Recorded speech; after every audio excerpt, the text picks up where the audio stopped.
L'Ukraine a dénoncé jeudi le bombardement russe d'une gare, qui a provoqué la veille selon elle la mort d'au moins 25 civils, Moscou affirmant de son côté avoir visé un train militaire et tué plus de 200 soldats. Bonjour et bienvenue sur la chaîne S Magazine TV. Pour ceux qui ne sont pas encore abonnés, cliquez sur le bouton et activez la clochette pour ne rien manquer de notre prochaine vidéo. Le bilan exact du bombardement restait à confirmer jeudi.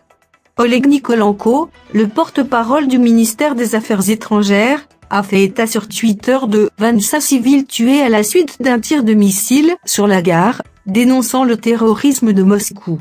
Le parquet général ukrainien a de son côté indiqué que 10 civils ont été tués, dont 2 enfants de 6 et 11 ans, et 10 autres blessés, dont 2 enfants, à la gare de Tchapliné et dans ses environs, laissant ouverte la possibilité que les autres victimes ne soient pas des civils.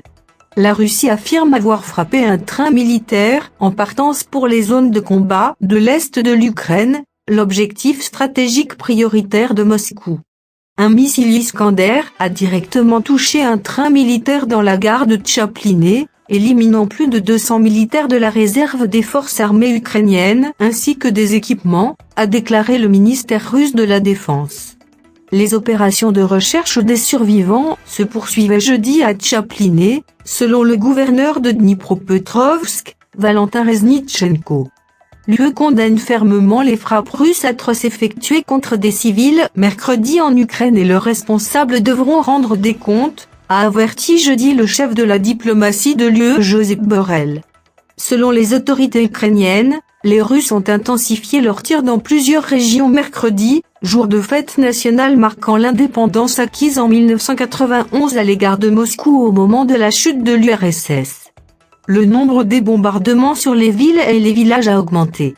Au cours des dernières 24 heures, la police en a recensé 58, largement plus que ce que nous voyons d'habitude, a déclaré Even Onin, le vice-ministre ukrainien de l'Intérieur. Selon les médias locaux, 9 régions ukrainiennes ont été bombardées mercredi et 189 sirènes d'alerte ont retenti au total à travers le pays, un record depuis le début de la guerre le 24 février.